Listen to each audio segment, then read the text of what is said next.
अस्सलाम वालेकुम dear students. जैसे कि आपको मालूम है कि हम लोगों ने fourth year BSc physics paper C का चैप्टर नंबर 3 कैपेसिटेंस का चैप्टर कंप्लीट कर लिया है। और उस चैप्टर के कंप्लीट करने के बाद मैंने आपको नेक्स्ट 7th लेक्चर जो आपको देने जा रही हूँ वो है हमारा शॉर्ट क्वेश्चंस का, जो इसी चैप्टर से रिलेटेड है। जो भी हमने इसके थियोरेटिकल क्वेश्चंस किए हैं अभी तक, जैसे कि आपने ये चैप्टर हम लोगों ने स्टार्ट किया है यहाँ से, इसको हम थोड़ा सा देख लेते हैं ताकि ये आपको रिव्यू हो जाए, आप अंडरस्टैंड कर लें कि आपने क्या किया है। ये था स्टूडेंट्स हमारा chapter number 3 paper C physics capacitance का टॉपिक। इसमें हमने कैपेसिटर के बारे में रीड किया, फिर आपको मैंने इसके यूनिट्स के बारे में बताया, कैलकुलेट की हमने क्या क्या क्या क्या कैपेसिटेंस की value, capacity of parallel plate capacitor find out किया। नेक्स्ट हमने पोटेंशियल डिफरेंस की वैल्यू फाइंड आउट की, और फिर हमने capacitance of an isolated sphere की वैल्यू फाइंड आउट की है। नेक्स्ट हमने पोटेंशियल डिफरेंस की वैल्यू फाइंड आउट की, ठीक है। इसमें हमने कैपेसिटेंस की वैल्यू भी फाइंड आउट की थी। नेक्स्ट हमने वी की वैल्यू फाइंड आउट की हुई है। इसमें हमने capacitance of spherical sphere find out किया, और नेक्स्ट हमने कंपेयर किया, comparison of capacitance of isolated sphere and capacitance and concentric sphere, ठीक है। इनका कंपैरिजन हमने किया। ये हमने कैपेसिटेंस की वैल्यू फाइंड आउट की थी इनमें, और नेक्स्ट हमने capacity of cylindrical capacitor find out की थी, और capacitors with dielectric value find out की, that is the value of dielectric के कांस्टेंट के ई से हमने इसकी वैल्यू फाइंड आउट की। नॉन पोलर मॉलिक्यूल्स के बारे में मैंने आपको बताया कि क्या है नॉन पोलर डाइलेक्ट्रिक, क्या है polar molecules and polar dielectric के बारे में आपको डिटेल से बताया, और पोलराइजेशन क्या होता है इसके बारे में आपको डिटेल से सारा बताया है। अब तो ज़्यादा इम्पोर्टेंट इसमें पॉइंट है डाइलेक्ट्रिक कांस्टेंट का, वो आपको बताया कि डाइलेक्ट्रिक कांस्टेंट अगर हम पैरेलल प्लेट कैपेसिटर के दरमियान ऐड करते हैं तो इससे क्या फ़र्क पड़ता है, ठीक है। कैपेसिटेंस की वैल्यू में क्या चेंज आता है, ठीक है। डाइलेक्ट्रिक स्ट्रेंथ के बारे में आपको बताया क्या है, कैपेसिटेंस ऑफ कैपेसिटर के बारे में डिटेल से आपको बताया कि सी की वैल्यूज़ में क्या चेंज आता है, ठीक है जी। अब इलेक्ट्रिक फील्ड इन डाइलेक्ट्रिक के बारे में आपको सारी डिटेल बताई, इसके ए बी पॉइंट्स बताए, ठीक है। और हमारा नेक्स्ट टॉपिक था energy stored in electric field, energy density, ये डिटेल से मैंने आपको बताया है। और डाइलेक्ट्रिक की एनाटॉमिक व्यू, इसकी डिटेल मैंने आपको सारी बताई कि किस तरह से है, ठीक है। एंड डाइलेक्ट्रिक एंड गास लॉ के बारे में डिटेल से आपको इन्फॉर्मेशन दी। अच्छा जी, इसके साथ ही हमारा ये चैप्टर कंप्लीट होता है। इसी चैप्टर से रिलेटेड बच्चे आज जो हम शॉर्ट क्वेश्चन करने जा रहे हैं वो है question number 1।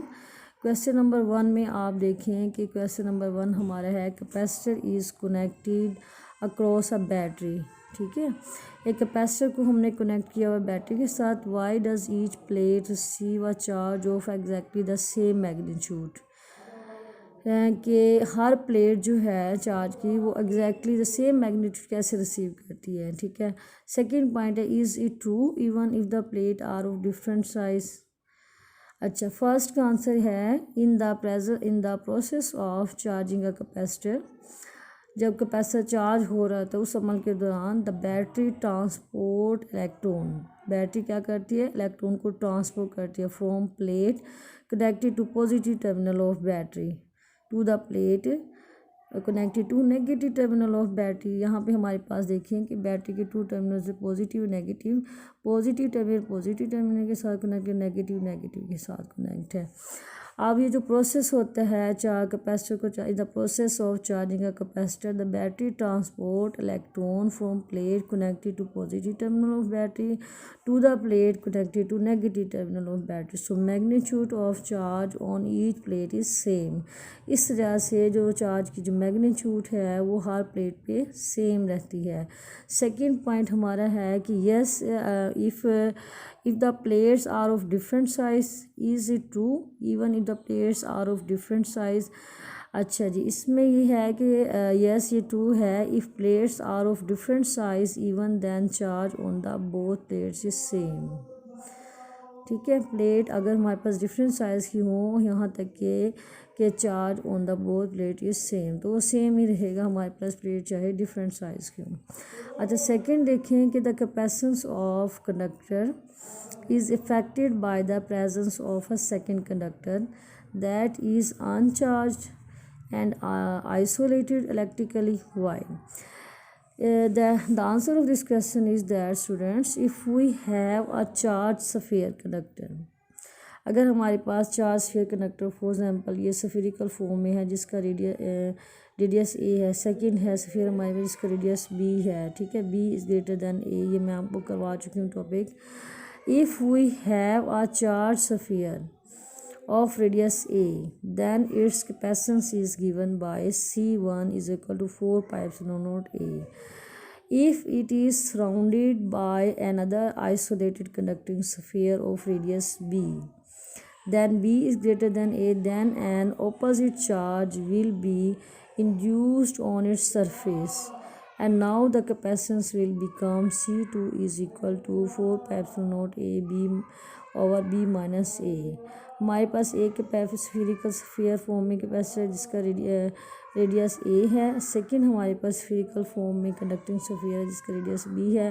Students, you know that b is greater than a, so हमारे पास C1 की वैल्यू 4 पाई एप्सिलॉन ए है एंड C2 की value 4 pi epsilon a b minus a है। इन दोनों इक्वेशंस में आप गौर से देखें, b over b minus a is greater than 1 या b over b minus a is greater than a. So C2 b over b minus a is greater than 1, so C2 greater than C1। C2 की value C1 से greater है या b over b minus a greater है ए से 1 से। सो और presence of second isolated conductor near by increases capacity, या जो सेकेंड आइसोलेटेड कंडक्टर की कैपेसिटी है इंक्रीज़ कर रही है, ठीक है, या वो इजाफा हो जाएगा उसकी कैपेसिटी में सेकेंड में। क्वेश्चन नंबर 3 हमारा है, वो देखिए एक शीट है एलुमिनियम की, है sheet of aluminium of negligible thickness is placed between the plates of capacitor. What effect it has on capacitance if the foil, ठीक है, is electrically insulated। ठीक है, फर्स्ट में देखिए कि इलेक्ट्रिकली इंसुलेटेड, ये हमारे पास बच्चे डायग्राम है, इसमें देखिए इस साइड पे एक पॉजिटिव चार्ज है, इस साइड पे नेगेटिव चार्ज है, ये हमारे पास एलुमिनियम रोड है, इधर नेगेटिव चार्ज, पॉजिटिव साइड पे नेगेटिव चार्ज और ये नेगेटिव साइड पे पॉजिटिव चार्ज है, ठीक है। Positive charge will be induced at the positive charge will be induced at the surface of foil facing the negative plate. Positive charge will be induced at the surface of foil facing the negative plates, and an equal negative charge at the surface facing the positive plate, and an equal negative charge at the surface facing the and an equal negative charge at the surface facing the positive plate. So a system of positive capacitor in series will be formed. हमारे पास एक system positive capacitor का बन जाएगा, therefore resultant capacitance will decrease according to equation of capacitor in series. Series में हम equations को ऐसे राइट करते हैं, 1/c is equal to 1/c1 plus 1/c2। तो रिजल्टेंट हमारे पास जो कैपेसिटेंस होगा वो डिक्रीज़ कर जाएगा इस इक्वेशन के मुताबिक कि resultant capacitance will decrease according to equation of capacitor in series. Series में हमारे पास ये 1/4 में होगा एंड 1/4 में c की वैल्यू डिक्रीज़ कर जाएगी क्योंकि ये एक दूसरे के रेसिप्रोकल फॉर्म में आ जाएगी, इक्वल नहीं है ये, ठीक है।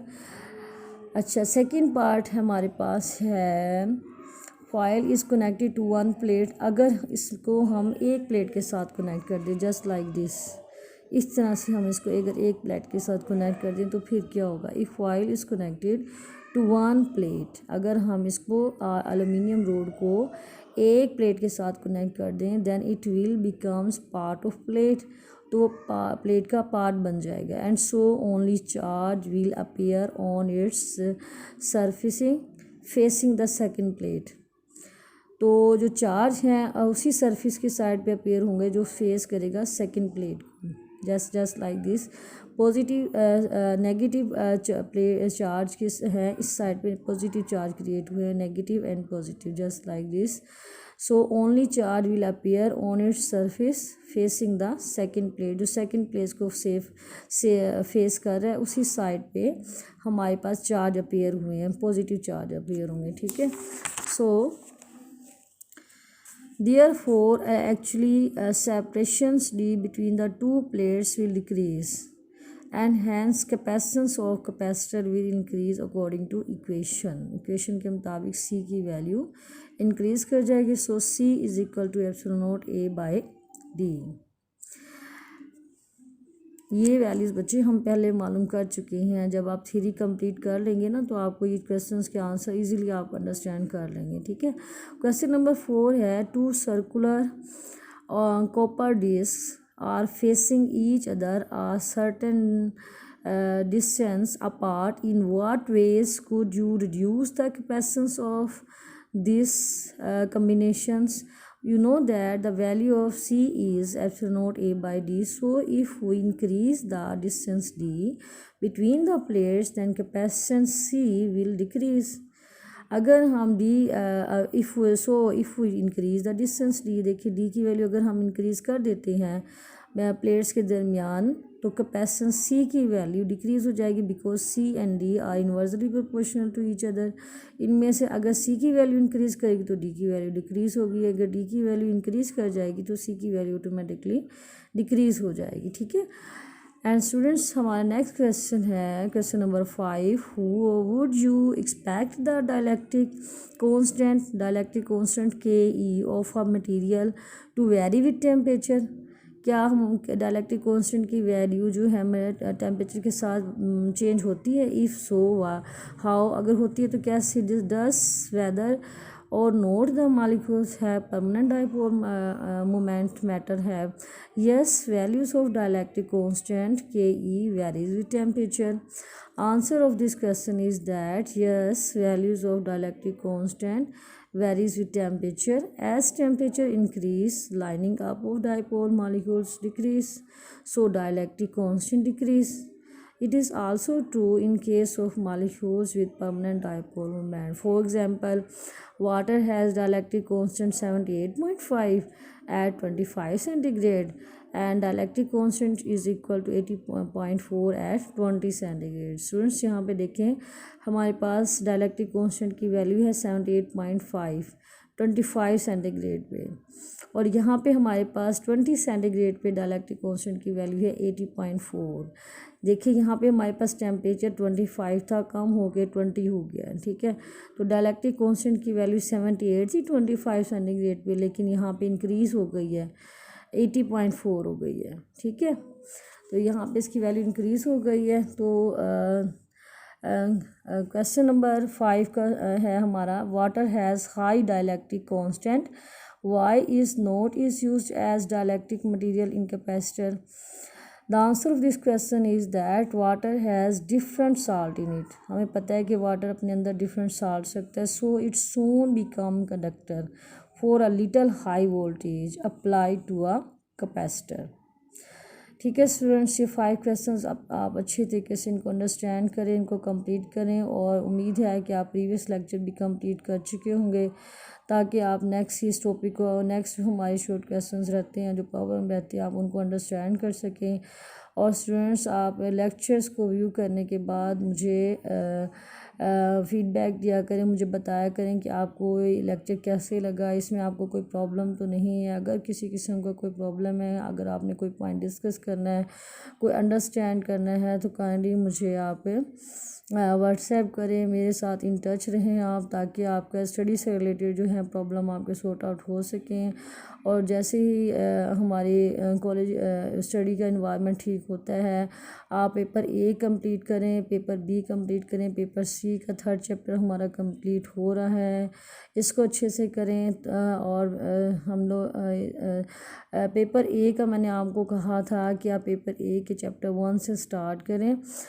उसका हाफ़ चैप्टर का टेस्ट डेली आप मुझे दें या 1 चैप्टर का दें। आप मुझे डेली व्हाट्सएप करके और मुझे बताएं कि मिस हमने ये टॉपिक कितना तैयार कर लिया है। आप हमें यहाँ से टेस्ट दे दें ताकि मैं आपको दे सकूँ, ठीक है, ताकि आपके पेपर्स की तैयारी अच्छी तरीके से हो सके। उम्मीद है स्टूडेंट्स आप अपने घरों में खैरियत से होंगे। अल्लाह ताला हम सबका हामी नासिर हो।